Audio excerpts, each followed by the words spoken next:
Welcome to the beginning of the end of our Hush trilogy. Click now for the other parts. Welcome to the Complete Story series, where we take trade paperbacks and single issues and we break them down into digestible bites to help you understand. Then we read it dramatically back to you. All alterations to the panels, text, and images are to prevent copyright problems, and all art is owned by its respective companies. Remember to support the official releases of these books and purchase them at your local comic book store.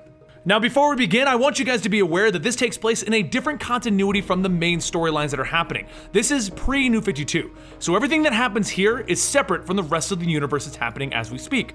This is just a fun Batman story. If you don't want to watch the other videos, let's get you caught up. Batman has recently started a relationship with Catwoman, and he discovered that there is a very large mystery happening in Gotham right now. Someone is pulling the strings and trying to end the Bat. Killer Croc and Poison Ivy were both involved. Then Batman had to fight with Superman and battle against the Joker.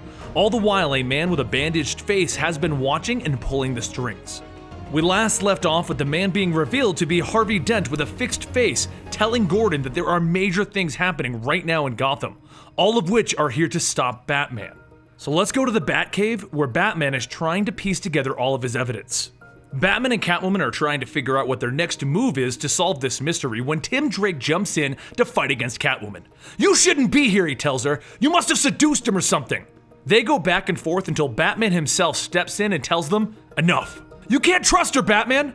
But Batman takes off his cowl. "Bringing her here and telling her my identity was my choice." Tim Drake just looks at him. "You told her?" Frustrated over all of this, Catwoman walks away and takes one of the bat bikes and rides off. And then Tim turns to Batman. "You think she bought it?" "There's only one way to find out," Batman tells him, and they follow Catwoman. She rides off angry. This whole thing is a big mess. For a guy that's a loner, Batman sure has a lot of strings. But then something gets her attention. Huntress races up to her on her own motorcycle, talking gibberish. And then she begins to fight with Catwoman. The two of them are going at it, and Catwoman doesn't understand why Huntress is fighting her. But Batman and Robin are looking on. They followed her all the way to this point, and they've been watching the two of them fight it out. "Stay here, Robin, and watch. I need you to see what we can't see." And then he leaps in to separate Huntress and Catwoman. Batman throws Catwoman a vial and says, "Use this on Huntress, it'll put her to sleep." And Catwoman looks up in surprise. "You were following me?" But back up top, Robin is looking down on the entire situation. He's supposed to be looking around to see who's behind all of this. And since he's not paying attention, he gets sucker punched by our bandaged man. Without realizing what's going on, Batman turns to Catwoman. "Be ready to move." And just then, Scarecrow comes riding in on Huntress's motorcycle. Batman sees him, and it all starts to come together. He grabs Scarecrow and he pins him against the wall. "You did the profile work. You're the one that set up the Joker, Harley Quinn, Poison Ivy, Killer Croc, Catwoman, me, and the Huntress. It's your toxin right now that's affecting her so that she fights against Catwoman." But the Scarecrow looks up at him. "My gas should be affecting you!" But before any more answers can come out of the Scarecrow, a batarang nicks him in the head, knocking him out. Batman turns to see our bandaged man in a trench coat. The same man that's been watching everything that's been going on since the beginning, and is supposedly in charge of all of this. He's standing there holding Tim Drake. "Do you even care about this imposter? This pretender?" Batman stares him down. "Let the boy go. Who are you?" The bandages begin to peel back, and they fall off of his face, revealing Jason Todd, the Robin that Batman lost. He was murdered by the Joker years ago, and Tim Drake is the replacement Robin. It is not, in fact, Harvey Dent like we've been led to believe. Before Jason can do any harm to Tim Drake, Catwoman leaps in, throwing Jason off balance and getting Tim out of there. Batman jumps in and begins to swing at Jason, yelling back at Catwoman, "I told you to stay with Huntress." And Robin looks at her. "Aw, I didn't know you cared." "I don't, but if anything happened to you, he'd be hell to live with," Catwoman tells him. With no one in harm's way, Batman doesn't hold back anymore, and neither does Jason Todd. "You always saw me as second rate, never as good as your other Robins." And as he takes Batman to the ground because Batman has stopped fighting, he shouts, "How could you let me die? Come on, fight me! You owe me that! Show me some respect, Batman!" You know, you'd be amazed at the number of people that wanted to get involved. So many people wanted revenge against you. But Batman sees an opening, and he stabs Jason in the leg with a batarang, and then he begins to punch him. If you are who you say you are, then you'd know that thinking that this was a game is what got Robin killed. And realizing that this isn't Jason, Batman begins to swing over and over until our imposter flees from the scene.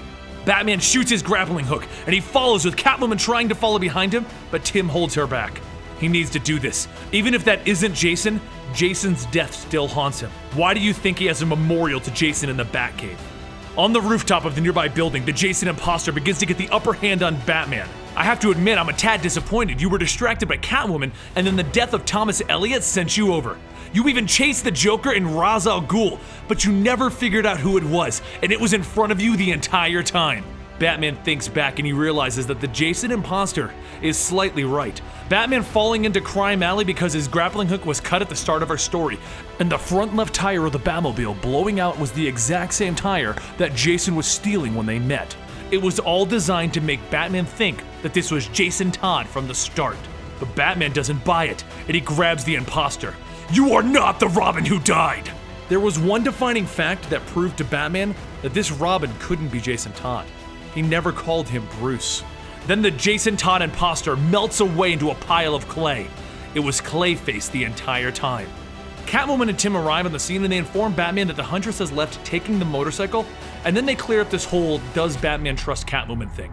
He explains that he does trust her. She's one of the few individuals that he does, but he needed to find this person.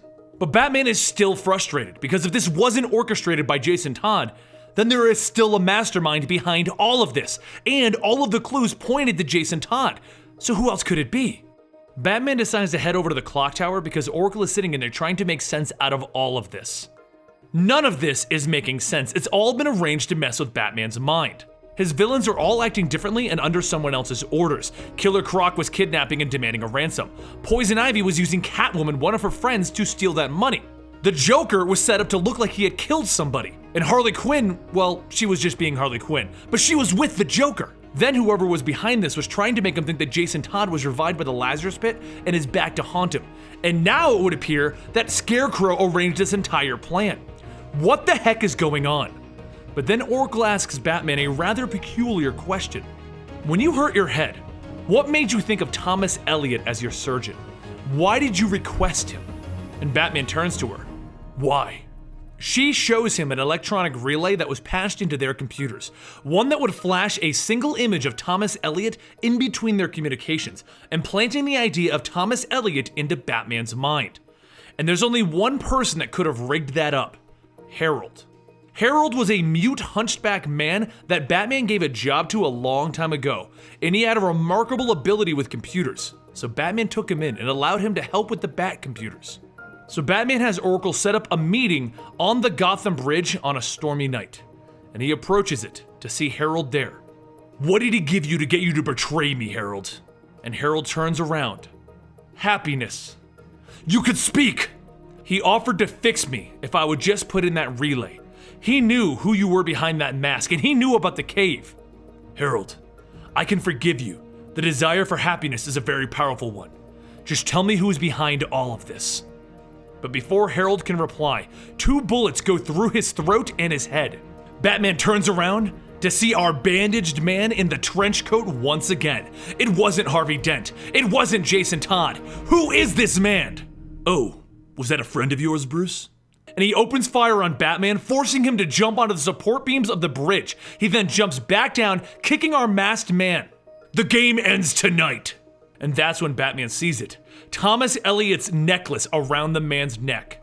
As they fight, Batman begins to think to himself, he knows my name. He wears Thomas Elliot's necklace. He mentions things that only Thomas Elliot would know. But Thomas Elliot is dead. Who are you? Batman shouts at him. Don't you think that it's an odd coincidence that we are on this bridge tonight of all nights? Batman thinks back and he remembers. This is the bridge that Thomas Elliot's parents died on. Your father ruined my life, Bruce. He saved my mother. She was supposed to die, allowing me to inherit all of my family's money. Before Batman can even get his footing though, an explosion goes off behind him, throwing him at Thomas Elliot's mercy. Thomas Elliot holds a gun down to Batman, ready to kill him, ready to end this. He's won finally. Put your hands in the air and get on your knees, Gordon shouts as he arrives on the scene with his friend, Harvey Dent. Thomas Elliot looks up and he sees Harvey Dent. What are you doing here? You know the arrangement. But Harvey looks at him. Yeah, well, any good lawyer knows that agreements are meant to be broken.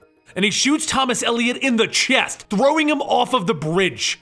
Batman gets up and he jumps into the river under those bandages. He needs to know the truth. He needs to see it for himself that this is Thomas Elliot. He swims around and he finds nothing, and then he goes back up to the bridge where Harvey Dent and Jim Gordon are. Harvey, explain. I did what I needed to do. Be there for Bats when he needed it most. Thomas Elliot fixed my face in exchange for my help. If you search his grave, I'm sure you'll find nothing more than clay residue.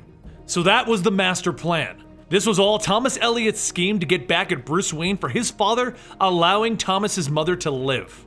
But he still doesn't buy it. So after a few days pass, Batman finally puts together who's actually behind all of this.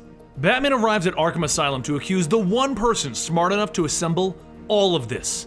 Killer Croc, the Joker, Harley Quinn, and Poison Ivy, even getting Superman involved under Poison Ivy's influence, and Thomas Elliot included. The Riddler. He was dying of cancer, which is when he first met Thomas Elliot while getting his treatments in one of the local hospitals.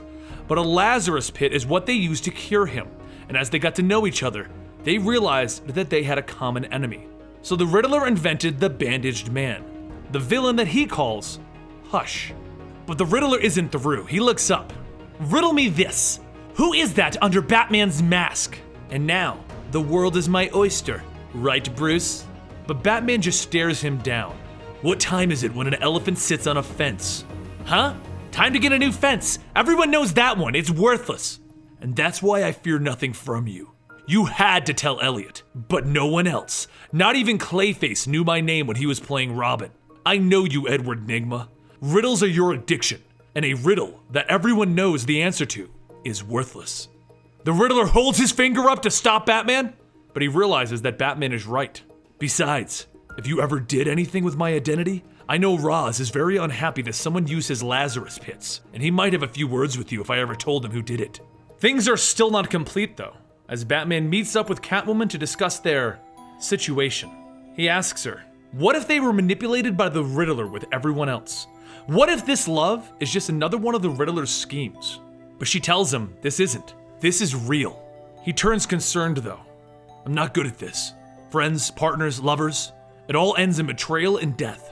Tell that to Nightwing, Robin, Oracle. Do I need to go on? But what if something was affecting my mind? Batman says. And Catwoman leans in close. Hush. He grabs her by the hands. Why would you say that? You're hurting me, Bruce, Catwoman says to him. His mind begins to race. Is she a part of this? Can't he take that chance? And she looks at him. Bruce? So it's over. Listen, I don't need to know if this started as a spell or not. Forget about being a detective for once, and remember that we are who we are. That's why this works. Maybe someday you'll come to trust that. And until then, as she leaves, Batman looks down, sad, because he can't trust anyone. Thank you for joining us for this video today, and I hope it explains a few things for you, and if it does, please give this video a like. We're going to be moving on to a much larger, long-term Batman story, Batman Eternal. So follow us on Twitter and Instagram at Comicstorian, and check out these other great videos, you just might like them. I'm Benny for Comicstorian, and I will see you guys next time right here.